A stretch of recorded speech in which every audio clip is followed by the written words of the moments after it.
Champion कैसे हैं आप सब। बहुत दिनों के बाद आप लोगों का स्वागत है।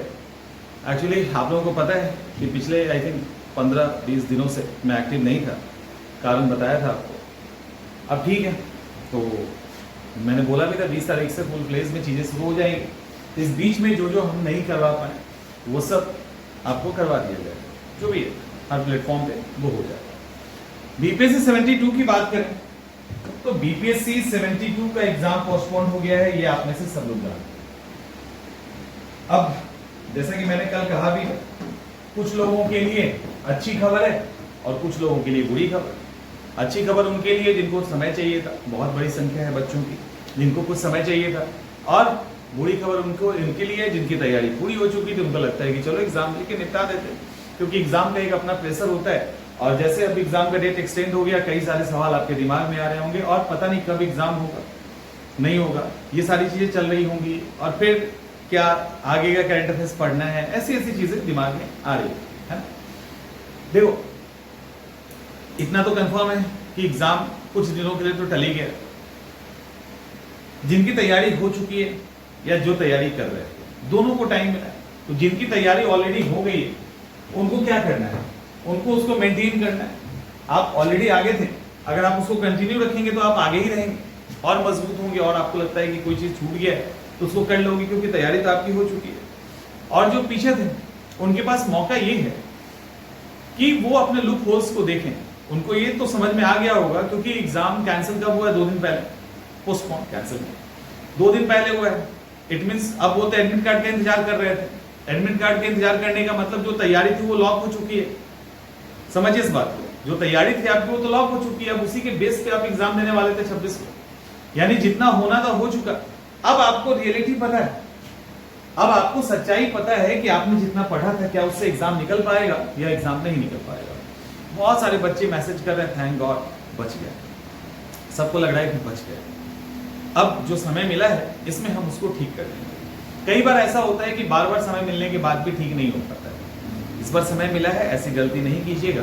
तो 72 एग्जाम देने वाले वैसे स्टूडेंट जिनको लगता है कि नहीं ये एक मौका है, तो आपको एक बार चेक करने की जरूरत है। हमने आपको पहले ही बताया था कि सब्जेक्ट को ग्रुप में डिवाइड कीजिए, group A, group B and group C. Group A के अंदर आपके पसंदीदा सब्जेक्ट हो सकते हैं, वो कोई भी हो सकता है। इसको आप 2 भागों में डिवाइड करो, आर्ट्स और साइंस, ठीक है। जो पसंदीदा है, आपको लगता है कि नहीं कंफर्ट है, इसके आधार पे ही हम रिजल्ट के लिए एफर्ट करेंगे या हम एग्जामिनेशन देंगे। यानी ये वो सब्जेक्ट है जिस पे आप पूरे एग्जाम को खेलना चाहते हैं, एग्जाम सेव करना चाहते हैं। यानी इसमें वो सब्जेक्ट आएगा जिसमें आप कंफर्ट है, आपकी तैयारी लगभग 90% है, नहीं तो 90% तक आप उसको लेके जा सकते हैं। इंटरेस्टिंग सब्जेक्ट है और आयोग में भी जो पेपर आता है उसमें भी उससे सवाल पूछे जाते हैं। तो उसको मैंने इसमें डाला था। बी के अंदर लेस इंपॉर्टेंट रहेगा, जो बिल्कुल लेस इंपॉर्टेंट है वो टॉपिक रहेगा। और ये वो है जो आपके लिए बहुत डिफिकल्ट है। जैसे किसी के लिए हो सकता है कि मैथ बहुत दिक्कत कर रहा है, किसी के लिए केमिस्ट्री बहुत दिक्कत कर रहा है साइंस में। अब किसी को केमिस्ट्री बहुत परेशान कर रहा है, किसी को मैथ बहुत परेशान कर रहा है, तो सिर्फ केमिस्ट्री या मैथ के कारण आप इतनी तैयारी पे हैम्पर करें, ये सही नहीं। इसको कैटेगरी सी में डाल दिया गया है। और यहाँ पे और भी चीजें हो सकती है, जैसे एंशिएंट हिस्ट्री, जैसे मिडिएवल हिस्ट्री, ये परेशान करता है। तो जो परेशान करता है और आपको बिल्कुल पढ़ना पसंद नहीं है, उसको आप कैटेगरी सी में डालिए। ए और बी में ही रिजल्ट यहीं पे, आपको जो पसंद है ना उसी में रिजल्ट है। उस पसंदीदा में कुछ लेस इंपॉर्टेंट हो सकता है, कोई मोस्ट इंपॉर्टेंट हो सकता है, तो उसको आप इस हिसाब से, जो बी सेक्शन है यहाँ लगभग आपकी तैयारी 70% होनी चाहिए। ए में तो 90% पहुंचा दो, 100 में 90 क्वेश्चन सही हो, उस लेवल पे सब्जेक्ट पे कमांड होना चाहिए। बी में जो कमांड रखेंगे वो कम से कम 70% अप्रोच में रखेंगे। 30% यहाँ पे आप छोड़ सकते हैं, इससे ज्यादा रिजल्ट के सेहत पे आपका असर नहीं पड़ेगा। सी की जहां तक बात है ना, जब ए और बी आपका तैयार हो जाए, आपको लगता है कि नहीं यहाँ हम रो देंगे, बिल्कुल नहीं हो पाएगा, आप बिल्कुल छोड़ सकते हैं इसको। आप अगर इसको छोड़ रहे हैं तो ये ध्यान रखिएगा, जो छोड़ रहे हैं इसका मतलब एक बर्डन छोड़ रहे हैं, और कुछ क्वेश्चन सही कर सकते तो उसको भी छोड़ रहे हैं, तो वो सारा एफर्ट आप यहाँ पे लगा दो अभी समय। तो कम सब्जेक्ट को पढ़ के भी आप एग्जाम को सेव कर लीजिए। समझ में आया?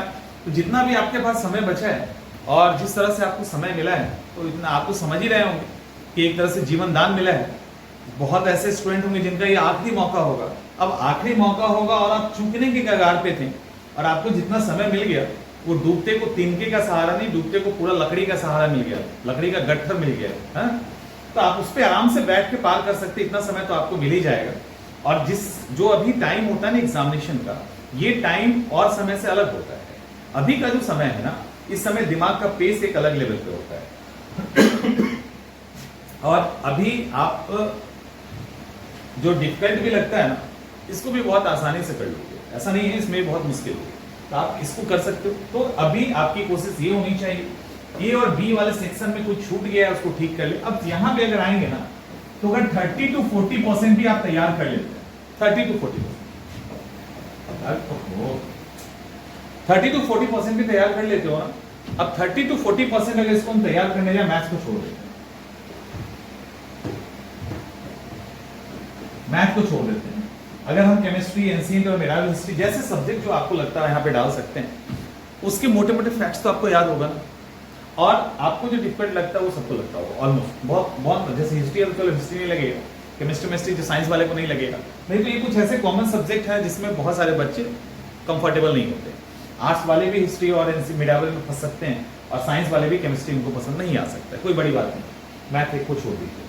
तो यहाँ पर आप देखोगे ये ऐसा सेक्शन है जो आपको परेशान करता है। अगर यहाँ पे इकोनॉमिक्स को भी ऐड कर सकते हैं, किसी को लगता है कि इकोनॉमिक्स भी परेशान कर रहा है, तो आप देखना यहाँ पे अगर आप सिर्फ कुछ नहीं करो यार, जो नहीं आ रहा उसकी बात हम कर रहे हैं, जो आपको बहुत मुश्किल लग रहा है उसकी बात कर रहे हैं। सिर्फ प्रीवियस ईयर क्वेश्चन पेपर को ही लगा लोगे ना, और उसमें जितने क्वेश्चन सिर्फ उतना कर लो। और अगर आपको लगता है कि नहीं समय है, हम थोड़ा और मजबूत करते हैं, तो लुशियन जैसी वन लाइनर किताबें होती हैं ना, जो जीएस वाली होती है, उसके फैक्ट्स और पीवाईक्यू इतना बस इसके लिए कर लीजिए। कोई किताब मत पढ़िए, कोई नोट्स मत पढ़िए, कुछ मत करिए, सिर्फ इतना कर लोगे ना, तब भी यहाँ पे ये 40% को क्रॉस कर जाओगे आप, और बहुत कम मेहनत में।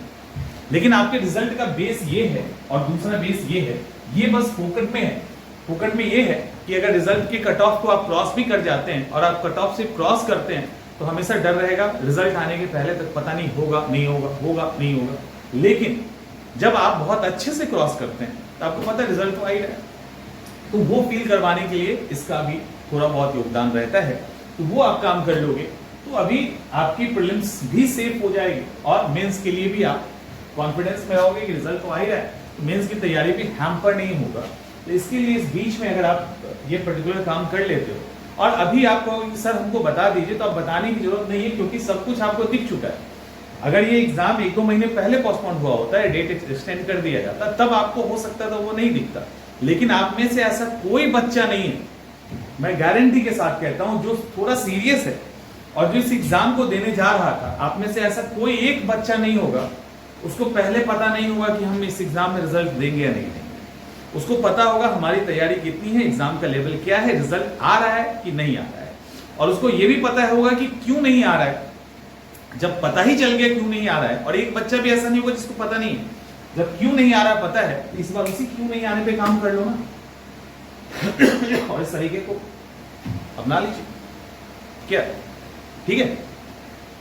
तो एक बार ट्राई कीजिए, दिक्कत होगी तो बताइएगा, फिर आगे देखा जाए। मिलते हैं नेक्स्ट सेशन।